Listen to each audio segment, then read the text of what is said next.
Bismillahirrahmanirrahim. Assalamu alaikum students. I hope you all are well. Let's start our today's lesson. In previous video, we learned about chapter 13, the decline and the reawakening of the Muslims. And we studied about the decline of the Muslims and the reawakening of Islam in detail.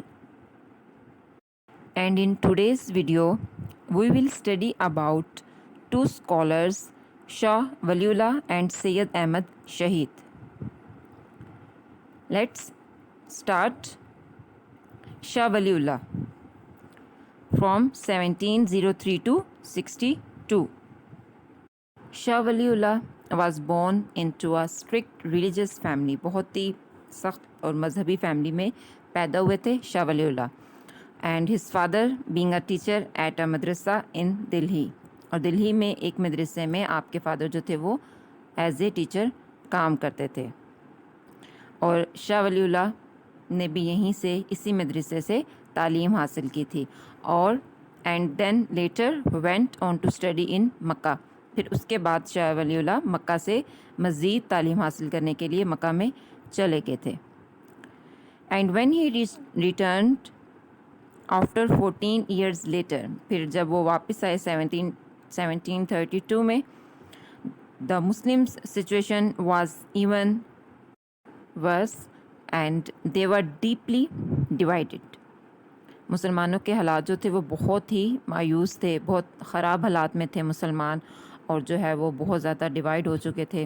ان میں فرقے جو تھے وہ پھر مختلف فرقوں میں وہ بٹ چکے تھے, گروپس میں, ڈفرینٹ گروپس میں تقسیم ہو چکے تھے مسلمان.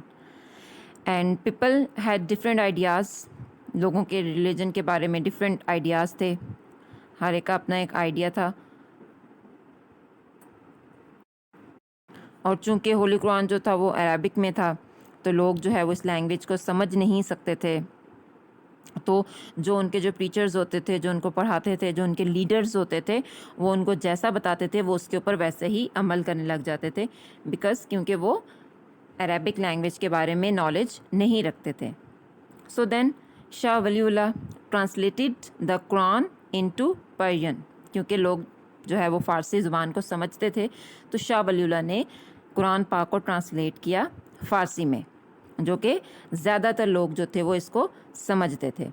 پھر ان کے بعد his sons later translated it into Urdu. پھر ان کے بعد ان کے بیٹوں نے جو ہے وہ قرآن پاک کو اردو میں اس کا ترجمہ کیا تھا, اور پھر اس سے مزید لوگ جو تھے وہ اس کو سمجھ سکتے تھے. شاہ ولی اللہ believed that if people could read Allah's word for themselves, they would unite in one faith. اور لیکن جو شاہ ولی اللہ تھے وہ صرف ایک ریلیجس ٹیچر ہی نہیں تھے, بلکہ وہ یہ بھی دیکھتے تھے کہ لوگ جس طرح سے اپنی زندگی گزارتے ہیں, جس طرح سے وہ بیہیو کرتے ہیں, جو کہ ان کا سارا کے سارا ان کے ریلیجس آئیڈیاز پہ, ان کے جو ریلیجن کے جو آئیڈیاز ہوتا ہے اس کے اوپر depended who.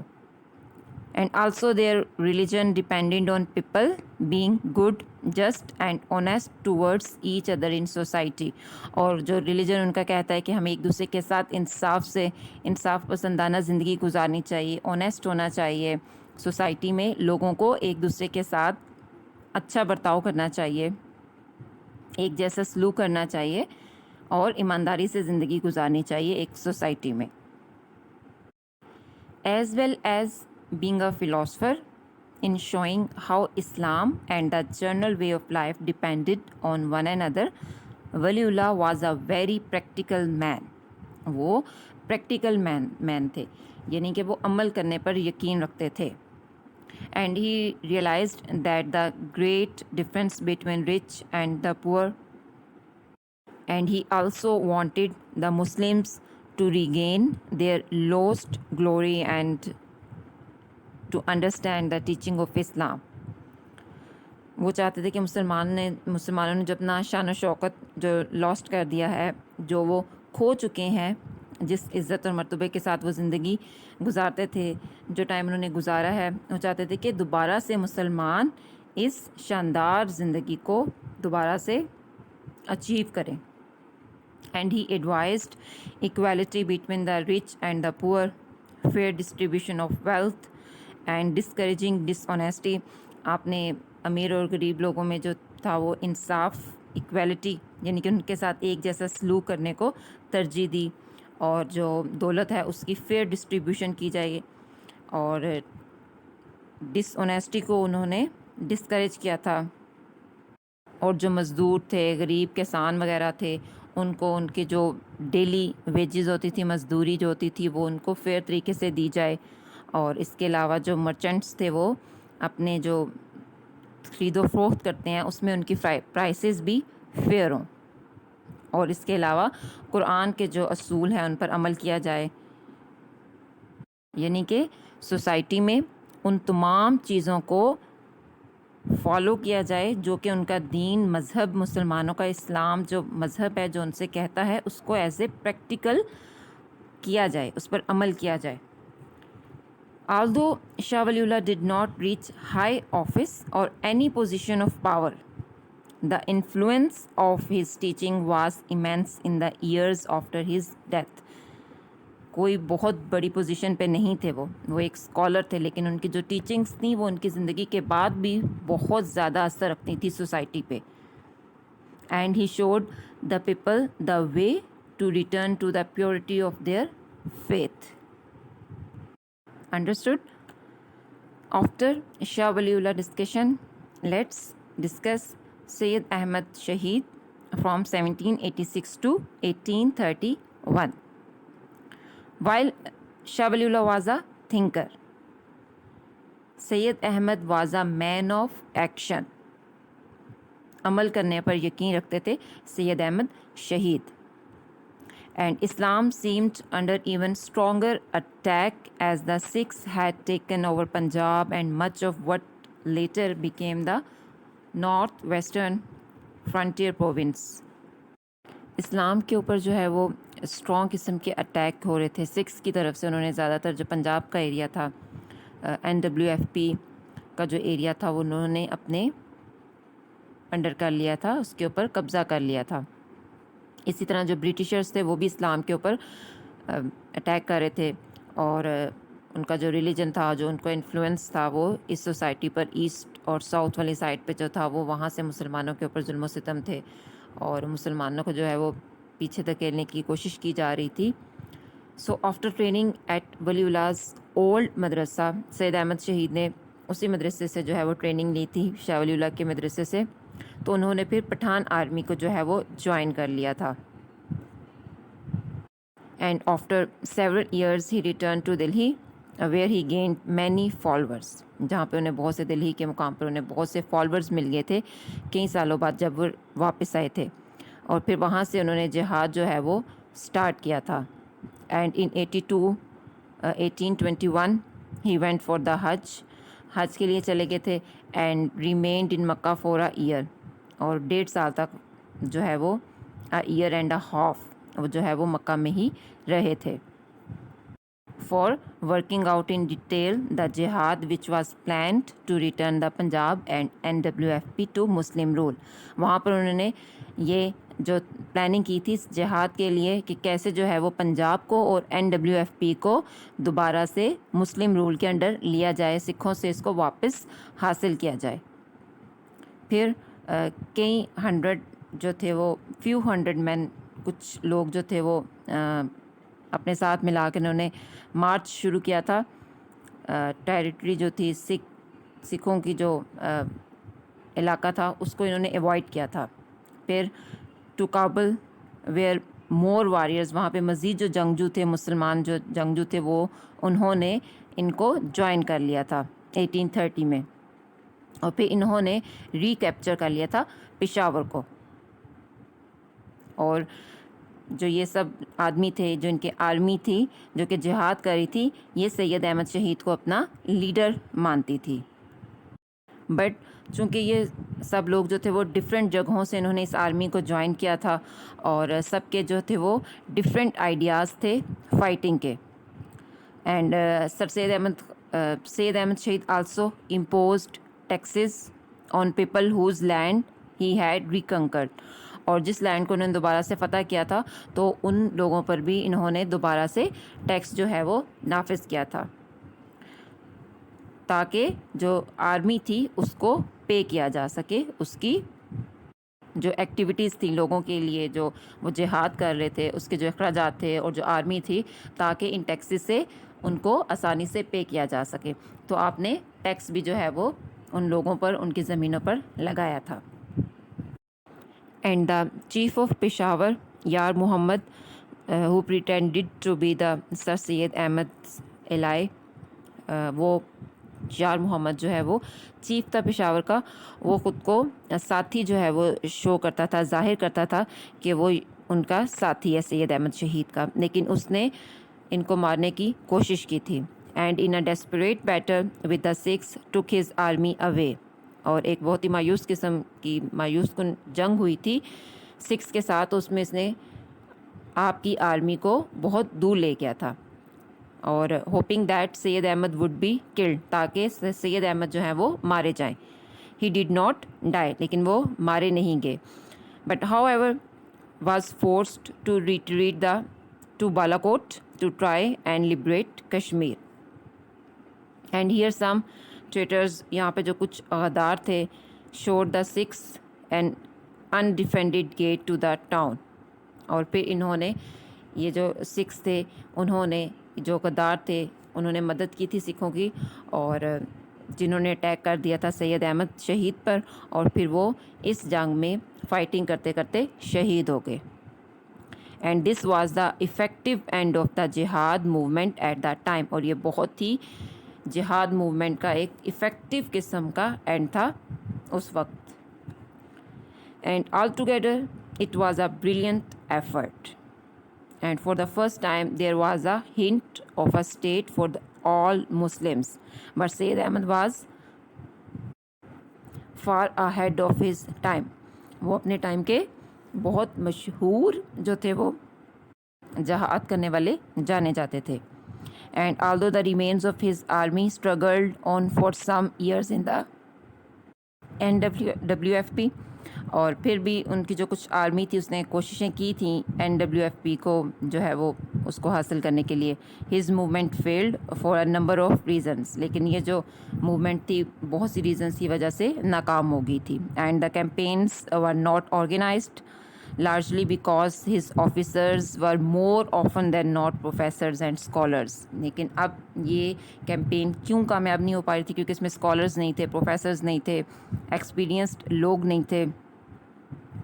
And he was always hindered by lack of money and as his army was drawn from so many different tribes they did not always agree. اور آپ کو زیادہ تر جو ہے وہ ہنڈرڈ مینس کہ آپ کو سامنا رہتا تھا لیک آف منی کا. آپ کے پاس اتنے ریسورسز نہیں ہوتے تھے اتنے پیسے نہیں ہوتے تھے اور جو آرمی تھی وہ بھی ڈفرینٹ ٹرائب سے آئی ہوئی تھی ڈفرینٹ قبیلوں سے آئی تھی ڈفرینٹ جگہوں سے آئی ہوئی تھی تو وہ سب بھی ایگری نہیں کرتے تھے اکثر. لیکن پھر بھی آپ کے جو آئیڈیاز ہوتے تھے وہ بہت اچھے ہوتے تھے اور وہ بہت آگے لے کر جاتے تھے لوگوں کو. Understood. Chapter number 13 in which we study about the decline of the Muslims and the reawakening of the Islam in detail has been completed. Let's come to exercise. In previous video we discussed question number 1 and 2. Let's discuss question number 3 on page number 64. And the question is, how could the countries of the Muslim world have retained their independent status? And answer is, Muslims might have maintained independence by adhering to the laws of Islam, especially regarding equality and just treatment. آپ سے question کیا گیا ہے کہ مسلم countries جو تھیں Muslim world کی جو کنٹریز تھی انہوں نے اپنی آزادی کو اپنے انڈیپینڈنٹ اسٹیٹس کو کیسے ریٹین رکھا تھا کیسے قائم رکھا تھا.